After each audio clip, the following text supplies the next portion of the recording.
एकदमै स्पेसल छ। जब म पहिलोपटक सिन्धुलीमा आएकी थिएँ त्यति बेला म 45 केजीको थिएँ।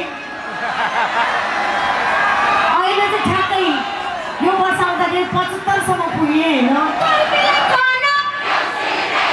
आई लभ यु भन।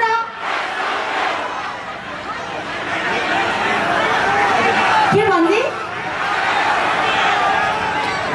खासमा होइन, अरू सिधा साधा सुभासिनी लक्ष्मीकी ब्युटिफुल राम्री केटीहरूसँग हो कि देउसीले खेल्ने भनेको हामी जस्तो हट एन्ड सेक्सीहरूसँग त आई लभ यु खेल्नुपर्छ।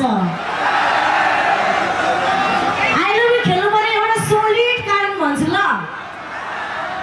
जसरी नेपालको राष्ट्रिय सम्पत्तिहरू श्री पशुपतिनाथ, श्री स्वयम्भूनाथ, हुई मुलाको सिन्की